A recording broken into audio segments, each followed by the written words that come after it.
I'm Dr. Jason Ream. I'm one of the plastic surgeons at Erlinger Plastic and Reconstructive Surgery, and today I want to talk to you a little bit about drains. This is silicone tubing that we use in operations like facelifts, some breast surgeries, and certainly in abdominoplasties. And I want to go over a little bit about drain care and what to expect. All right, everybody, this is a drain. This is silicone tubing that we use in different operations. I wanted to go over a little bit about what to do with this. This portion of the drain, this is going to be inside the body in our operative site. As it exits the skin, it's going to have a suture that holds it in place. And this part of the tubing is outside the body, and then there's a collection chamber. How we want to take care of this is, first it has to have some kind of suction. And we get suction on this tubing by removing this cap and squeezing the bulb down like this, and then placing the cap back on. And of course, there's air going to come in at this point, but this will stay compressed like this, and if it doesn't, there might be a problem, so you'll let us know. But this will stay compressed, and then that produces the suction. You'll see fluid gradually come out through this tubing and then collect into this bulb.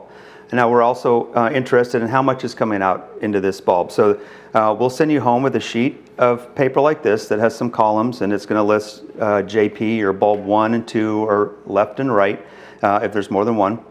And you're going to collect data on this sheet.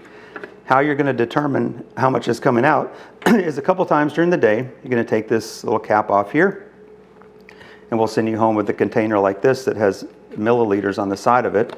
And this is some demonstration fluid, but you'll turn it over and pour it into this container, and then you can look at the side, mark down how much has come out on your sheet, and then discard. And again, to charge this and get suction, you'll squeeze, place this cap and twist it on, and then let go. And then you're going to want to record that a couple of times a day or whenever this fills up. And what we're going to be interested in the office is how much comes out over a 24-hour period. And this will be on your sheet, and you'll bring this to the office. So then there's some care that needs to happen on a regular basis for this drain. Where this tubing comes out through the skin, we need to pay attention to that. There'll be a little suture there, and there could be a little bit of redness, but that needs to be cleaned a couple times a day. So you want to wash your hands so you have clean hands, and then use soapy water or peroxide on a cotton ball or a Q-tip or some gauze, and just clean around the drain in the first inch or two of the drain as it comes out through the skin. And do that 2 or 3 times a day.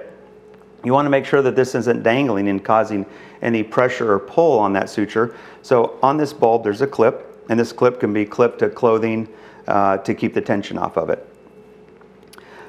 Things to look out for is around the drain site. You need to let the doctor know if the drain site gets really red, or there's any drainage from that site, the skin around the tubing, or if it gets really tender. Other things you need to pay attention to is the character of the fluid that's coming out into here. If it changes, if this fills up rapidly, if the character of the fluid turns very bright red like blood, rather than thin pink fluid, or purulent or pus-like or foul odor, then that's something that we need to know about at the office so that we can check on it. As far as the use of the drain in a shower, you can take a shower with the drain in.